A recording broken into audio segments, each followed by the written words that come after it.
계란은요 정말 구하기도 쉽고 보관도 쉽고 맛있잖아요. 그렇기 때문에 아침에 먹기 참 좋은 음식이고 혈당을 안정화시켜주고 포만감이 엄청나게 좋거든요. 계란을 완전식품이라고 얘기를 합니다. 필수 영양소가 다 들어있다는 소리거든요. 계란에는요 비타민C와 섬유질만 없고는 모든 영양소가 다 있다. 안녕하세요. 저는 분당에서 가정의학과를 운영하고 있는 이진복이고요. 건강한 다이어트 정보를 알려드리기 위해서 유튜브 닥터리 TV를 운영하고 있습니다. 책에서 아침 공복에 절대 먹지 말아야 할 음식 3가지를 말씀해 주셨는데 어떤 내용인가요? 자, 아침 공복에 먹지 말아야 될 음식 3가지를 제가 꼭 말씀을 드리는데요. 첫 번째는 커피예요. 우리가 커피를 요즘에 사람들 참 많이 먹죠. 우리나라 사람들 커피 사랑이 대단한데 이 커피를 아침 공복에 먹는 것과 식후에 먹는 건 정말 다르거든요. 아침 공복에 커피를 먹게 되면요. 우리 위 벽을 심하게 자극할 수가 있어요. 식후에 먹는 커피는 그래도 괜찮습니다만 공복에 먹으면 위 벽을 심하게 자극을 해서 공복에 커피 드신 분들 느껴보신 분들은 있겠지만 속이 쓰리고 또 위산 역류증도 생길 수가 있습니다. 그래서 공복에 커피를 드시면 이렇게 속이 안 좋을 수 있다는 것. 또 하나는 커피 먹으면 정신이 각성이 되잖아요. 그 이유 때문에 커피를 아침에 드시는 분들이 많이 계신데 공복에 드시게 되면 너무 강하게 우리 교감신경을 자극을 하게 돼 있어요. 그렇게 되면 너무 예민해지는 거죠. 그리고 흥분하게 되고 화 안 날 일도 화가 나게 되고 이런 문제가 생길 수가 있습니다. 그래서 너무 아침 공복에 커피를 드시는 것은 이런 문제 때문에 좀 피해 주셨으면 좋겠다라고 생각을 하고요. 두 번째는 찬 물이에요. 저는 아침에 물 드시는 걸 정말 추천을 드리거든요. 수면 시에는 우리 몸에 약간의 탈수가 오게 돼 있어요. 그래서 그 탈수를 교정하기 위해서 아침에 물 먹는 거 중요합니다. 그런데 이 찬물을 드시게 되면요. 우리 몸이 너무 놀라게 돼요. 우리 교감신경이 상당히 많이 항진되게 되거든요. 그래서 예민해지게 되고 대사가 엉망이 되기 때문에 아침에 찬 물은 좀 피했으면 좋겠습니다. 아침에 요즘 뭐 덥다고 또 아침에 또 변비 해소에 좋다 그래서 찬물을 드시는 분들이 계신데 찬물보다는 미지근한 물이 제일 좋아요. 그래서 아침에 찬물도 이런 이유 때문에 좀 피했으면 좋겠다는 말씀을 드리고요. 세 번째는요, 고구마예요. 아침에 공복에 고구마는 저는 좀 피했으면 좋겠다 말씀을 드립니다. 고구마 다이어트에 좋은 거 아닌가요? 라고 물어보시는 분도 계세요. 그런데 식후에 먹는 고구마, 식사 이후에 마지막에 먹는 고구마는 뭐 제가 추천할 만하지만 공복에 먹는 고구마는 좀 달라요. 공복에 고구마 드시고 속 안 좋으신다는 분 간혹 뵙거든요. 공복에 고구마를 드시면요, 고구마 안에 들어있는 타닌과 아교질이라는 성분이 있는데 이 성분들이 위 벽을 좀 심하게 자극할 수가 있어요. 그래서 아침에 공복에 고구마를 먹었더니 속이 쓰리더라, 그리고 위가 아팠더라, 배가 아프더라, 이런 분들이 종종 계십니다. 그래서 아침에는 고구마 좀 피했으면 좋겠고요. 아침 공복에 고구마 피하라는 이유 중에 또 하나는 고구마 참 맛있잖아요. 그래 고구마는 감자보다 다이어트에도 좋다, 이런 이제 얘기들도 많이 하잖아요. 그런데 고구마는 맛있기 때문에 삶은 고구마, 중간 정도 되는 삶은 고구마 반 개 정도는 괜찮습니다만 공복에, 그것도 식후가 아니라 공복에 고구마를 드시면요 혈당이 엄청나게 올라갈 수가 있어요. 그렇게 되면 혈당 스파이크를 유발할 수 있기 때문에 공복에 고구마 드시는 건 별로 추천하지 않습니다. 그래서 저는 공복에 먹지 말아야 될 음식 3가지를 커피, 그리고 찬물, 그리고 고구마라고 말씀을 드리고 있어요. 비만 전문의가 보시는 공복 최고의 아침 식사 3가지는 무엇인가요? 아침에 먹어야 되는 음식들을 제가 이제 말씀을 드리는데 아침이라는 특수한 상황을 한번 생각을 해볼게요. 우리 몸은요 밤 사이에 음식이 안 들어오니까 아주 혈당도 잔잔한 상태, 그리고 인슐린도 잔잔한 상태로 몸에서 유지가 되고 있어요. 그런데 이 잔잔한 상태를 이제 잔잔한 호수라고 비교를 하면요, 여기에다가 큰 바위돌을 던지는 게 있어요. 이게 뭐냐면 정제된 탄수화물들이에요. 정제된 탄수화물들은요 아침에 공복에 먹게 되면 그냥 일반적으로 식후에 먹는 정제된 탄수화물과 다르게 엄청나게 혈당을 빠르게 올리게 될 수가 있습니다. 이게 혈당 스파이크거든요. 그래서 공복에 아주 단맛이 강한 정제 탄수화물을 먹는 게 제일 안 좋습니다. 그러면 거꾸로 아침에 그러면 어떤 음식이 좋으냐? 단백질과 풍부한 야채 위주의 식단을 꾸리는 게 상당히 중요해요. 거기서 저는 이제 단백질 쪽에서 최고로 이제 치는 것을 이제 계란을 말씀을 드리거든요. 아침에 계란은요, 우리 몸에 단백질의 좋은 보급원이 될 수가 있고요.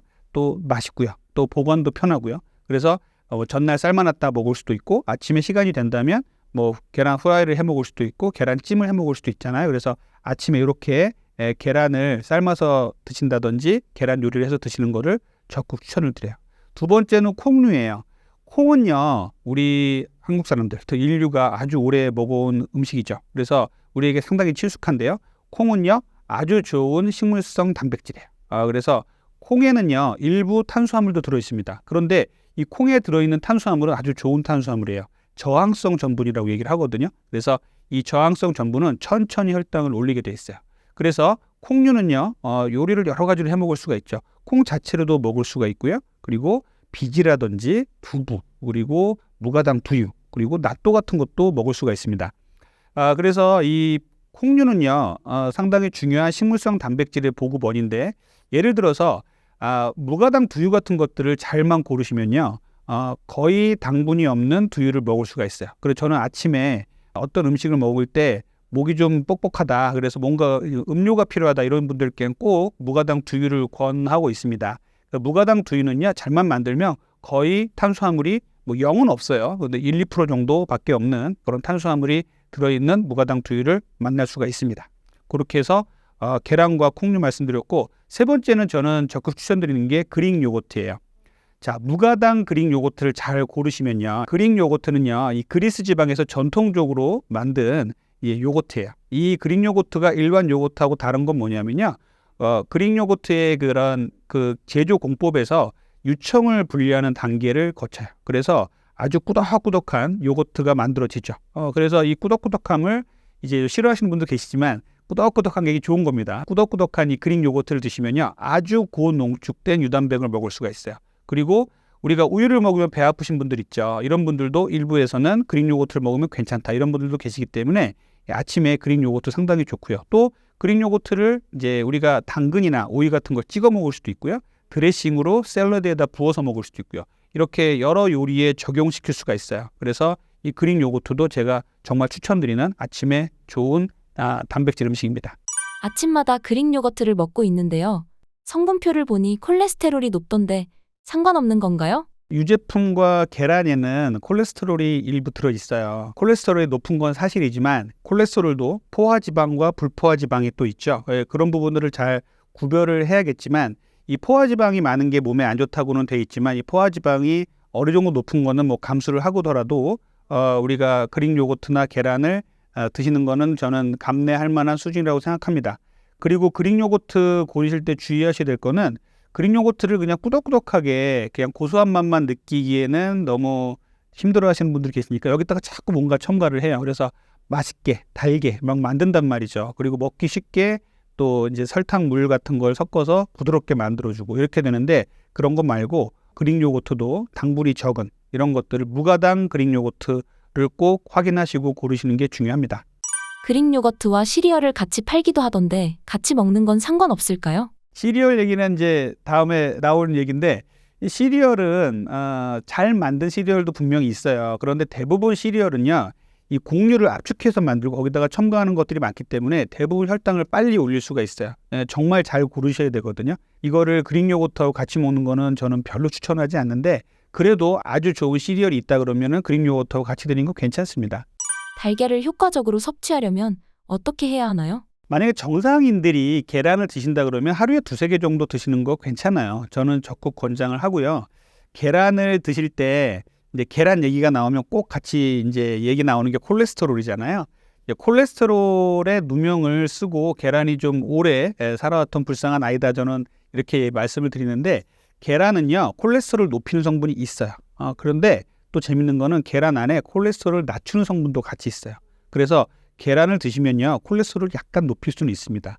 그래서 정상인들이 하루에 2-3개 정도 먹는다 그래서 콜레스테롤이 폭증을 하거나 그러진 않아요. 그런데 우리가 문제는 고지혈증이 있는 분들, 고콜레스테롤 혈증이 있는 분들이 계란을 드시는 게 문제가 되겠죠.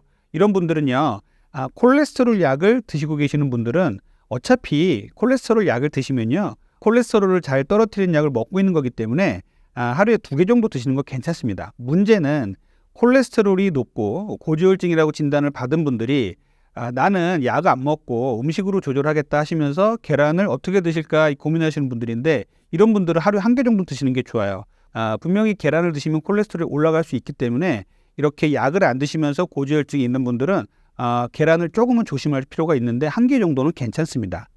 달걀이 보약이라고 불리는 이유는 무엇인가요? 달걀은요, 우리가 정말 구하기도 쉽고 보관도 쉽고 하고 또 맛있잖아요. 그렇기 때문에 아침에 먹기 참 좋은 음식이고 뭐 하루 중에 언제도 좋지만 아침에 상당히 좋아요. 혈당을 안정화시켜주고 포만감이 엄청나게 좋거든요. 계란을 흔히 우리가 완전식품이라고 얘기를 합니다. 완전식품이라는 거는 한 가지 음식 속에 여러 가지 영양소, 필수 영양소가 다 들어있다는 소리거든요. 계란에는요, 비타민 C와 섬유질만 없고는 모든 영양소가 다 있다. 이런 얘기들을 많이 해요. 그 중에서 우리가 이제 다이어트에 좋은 단백질이 상당히 많죠. 포만감도 주죠. 이런 것들이 상당히 중요하고요. 다른 건강적인 영양소로는요, 콜린이라는 성분이 들어있는데 얘가 치매를 예방을 해줘요. 그래서 계란에 들어있는 콜린은 상당히 좋은 뇌의 기능을 좋게 하는 성분이에요. 그래서 수험생이라든지 그리고 치매를 걱정하시는 노인분들에게도 적극 권장을 해드리고 있습니다.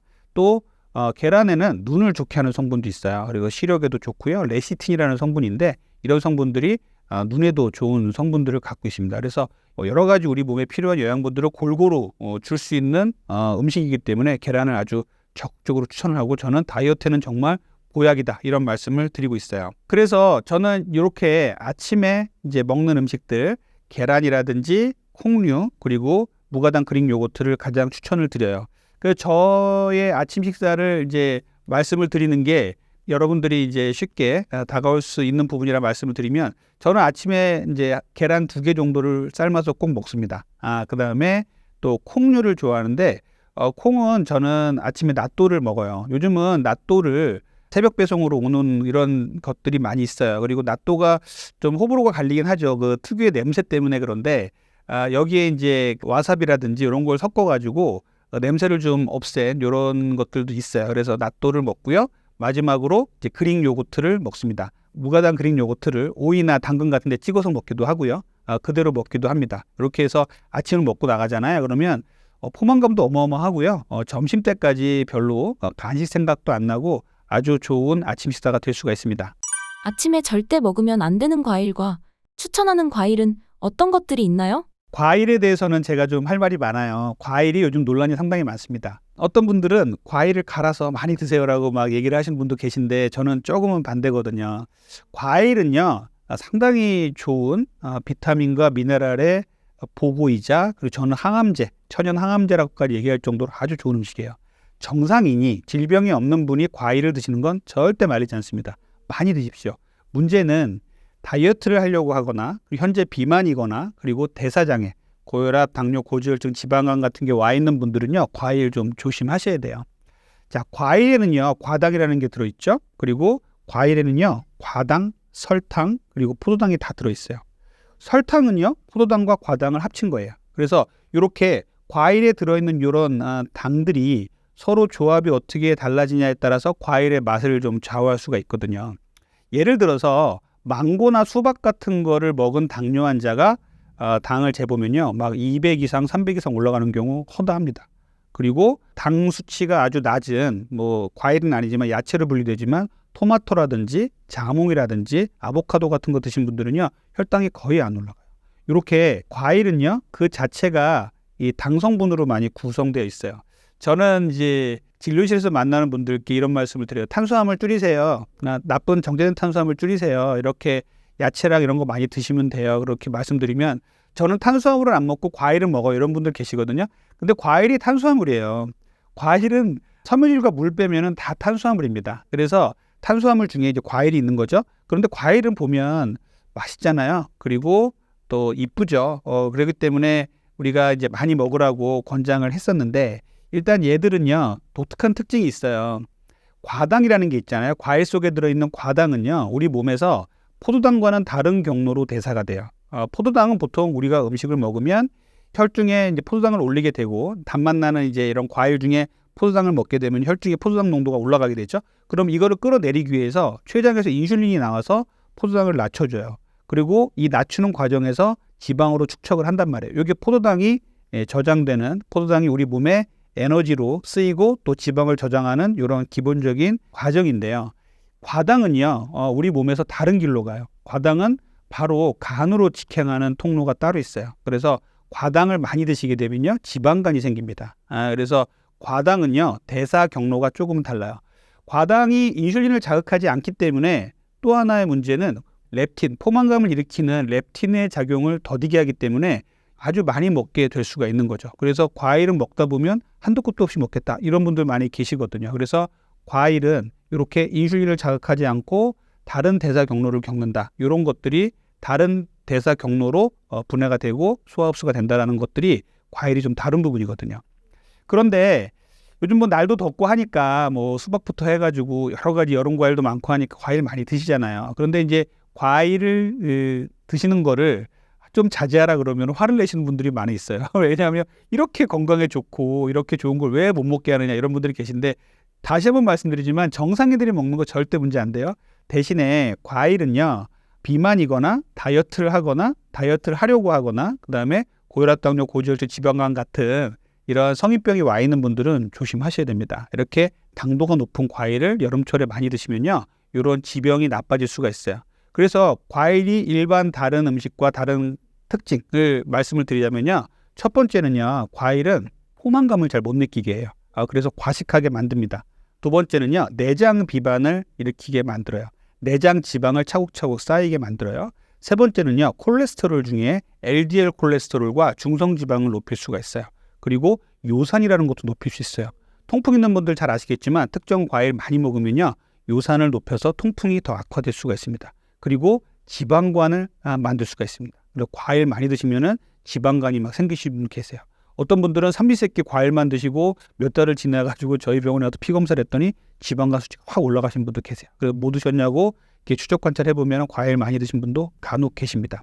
그리고 요건 좀 중요한 얘기인데, 인슐린을 자극하지 않는다고 했잖아요. 그런데 과일을 오래 드신 분들 연구를 계속 해보니까 인슐린 자체를 자극하진 않는데 인슐린 저항성을 만들어서 궁극적으로는 당뇨로 가는 길을 열어준다라고 돼 있어요. 그래서 이렇게 과일은 일반적인 다른 탄수화물과는 다른 경로의 대사 과정을 거치기 때문에 이렇게 비만하시거나 대사 장애가 있는 분들은 좀 조심하라라는 말씀을 드려요.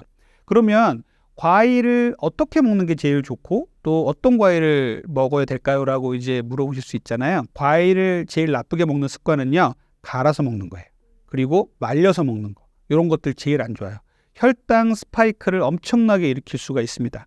과일 하나 먹는데 무슨 혈당 스파이크까지 걱정해라고 할 수 있는데, 물론 사과라든지 이런 배라든지 이런 것들을 뭐 갈아 드시는 상황에서는 혈당 스파이크 그렇게 많이 안 일으키거든요. 그런데 여러분들 한번 드시고 혈당을 한번 재보시면 좋을 텐데, 망고라든지 수박이라든지 포도라든지 이런 거 드시고요, 혈당을 한번 재보시면 혈당이 어마어마하게 올라가는 것을 관찰할 수가 있어요. 그래서 과일이 좋은 거는요, 그 안에 섬유질도 되게 중요하거든요. 근데 이 좋은 섬유질을 갈아 드시게 되면은 다 파괴시켜 버리는 거예요.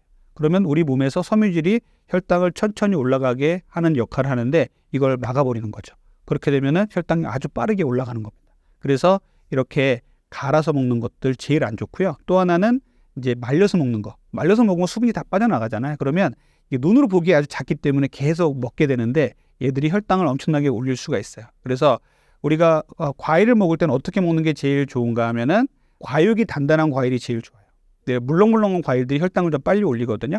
예를 들어서 물렁물렁한 복숭아가 우리 단단한 복숭아보다는 혈당을 더 빨리 올리게 돼 있습니다. 그리고 두 번째는 단맛이 너무 강한 과일은 좀 피하시는 게 좋아요. 물론 과일을 단맛 때문에 먹는 분들이 많이 계시지만 씁쓸하거나 신맛이 많은 과일들이 훨씬 좋습니다. 이렇게 해서 세 번째는 또 껍질째 씹어 드시는 걸 권장을 드려요. 과일의 영양소는 껍질에 많이 모여 있어요. 그래서 껍질째 우걱우걱 씹어 드시는 게 제일 좋습니다. 자기 치아를 이용해서 씹어 드셔야 포만감도 생기고 뇌도 활성화될 수가 있어요. 그렇게 먹는 게 제일 좋기 때문에 과일을 주스로 내서 착즙으로 만들어서 먹게 되면요, 혈당 스파이크도 만들고 몸에 크게 좋지 않습니다. 그래서 이런 부분들을 잘 알아주셨으면 좋겠고, 제가 추천드리는 과일은 그럼 뭐가 있느냐? 첫 번째는 자몽, 그 다음에 오렌지, 그리고 레몬 같은 것들, 시큼하면서도 맛있는 것들 있죠. 그 다음에 블루베리, 요거 블루베리 상당히 좋습니다. 그리고 아보카도 좋고요. 그 다음에 과일은 아니고 야채로 구분되지만 토마토 같은 것들은 상당히 좋은 이제 과채라고 하죠. 야채 과일이라고 할 수가 있겠습니다. 청소년 때 부모님이 아침에 과일을 갈아서 주셨는데 많이 안 좋을까요? 이게 이제 말씀드렸지만 정상인이 과일 먹는 거 문제가 안 된다고 말씀드렸잖아요. 그러니까 청소년들이 과일 주스 먹는 건 크게 문제가 안 되겠죠. 그런데 이것들을 계속 반복해서 매일매일 드신다면 별로 좋지 않은 결과를 낳을 수 있어요. 가뜩이나 단맛 중독이 돼 있는데 거기다가 과일 주스를 또 갈아서 또 착즙을 해서 과일 주스를 먹는 건 별로 안 좋고요. 제일 안 좋은 건 뭐냐면요. 요즘에 이제 여름 되니까 도처에 깔려 있는 주스 전문점들이 막 있잖아요. 여름 되면 막 성업 중이다가 이제 겨울 되면 좀 사그러들고 하는데 과일 주스 전문점에 옆에 가보면은요. 또 시럽이 있어요. 이 과일을 갈아서 그냥 먹는 것도 썩 좋지 않은데 이 과일의 단맛을 더 증폭시키기 위해서 또 거기다가 시럽을 꾹꾹 짜서 먹잖아요. 이거는 과당을 인공적으로 만든 과당을 또 추가해서 먹는 거기 때문에 엄청나게 혈당 스파이크를 일으켜요. 우리가 허기가 지고 몽롱해서 피곤한 상태였는데 과일 주스 하나 먹었더니 정신이 번쩍 깨더라. 이건 뭐냐면요. 혈당 스파이크를 만들었다는 소리예요. 그래서 우리가 뭐 수분이 보충이 되고 그래서 우리가 정신이 깨어날 수도 있지만 일반적으로 이 과일 주스를 먹는 과일 주스를 상업화하는 사람들은요. 이렇게 단맛을 증폭시켜서 우리 뇌를 반짝 그 순간에 반짝 깨우려는 이런 노력들을 하고 있습니다. 그래서 과일 주스, 과일즙도 안 좋지만 여기다가 시럽을 또 타서 먹는 거 정말 안 좋습니다. 책 토탈 리셋을 출간하시게 된 이유가 무엇인가요? 저는 이제 비만 다이어트 치료를 약 25년 정도 했어요. 이제 그러면서 이제 그 사이에 사회도 많이 발전을 했고 다이어트에 대한 이론도 많이 발전을 했습니다. 제가 최근에 가장 심각하게 느끼는 것은 무엇인가 하면 우리 사회가 고도로 과학과 사회가 발전을 했고 의학도 많이 발전을 했는데 왜 이렇게 당뇨병 환자가 많아지고 있고 왜 이렇게 비만 환자가 많아지고 있고 또 여성들 같은 경우는 이제 마른 비만도 상당히 많아지고 있고 젊은 남성들 같은 경우는 또 우리나라에서 가장 많은 비만율을 보이고 있어요. 그래서 이렇게 사회와 의학이 발전되고 있는데 왜 우리는 점점 더 비만이 되어가고 있고 질병에 노출되고 있는가를 고민을 하다가 제가 여러분들께 이렇게 이제 유튜브로도 만나고 있었지만 책을 출간을 해서 여러분들께 많은 도움을 드리고자 이런 책을 좀 발간하게 됐습니다. 제 책에는요. 우리가 간과하고 있는 혈당의 문제 그리고 혈당을 잘 관리를 해야 다이어트가 잘 된다는 이런 개념들이 있고요. 또 그 혈당 이 탄수화물을 좋은 탄수화물과 나쁜 탄수화물을 구분해서 탄수화물을 현명하게 먹는 방법 그리고 이 탄수화물 이외에 단백질과 지방을 어떻게 잘 드셔야 되는지 이런 것들을 많이 써놨고요. 또 하나는 이런 먹는 것 말고도 생활 습관들 수면이라든지 운동이라든지 이런 것들을 통해서 다이어트를 잘 되게 하고 평생 건강한 습관을 가져갈 수 있는 이런 내용들을 많이 수록을 했습니다.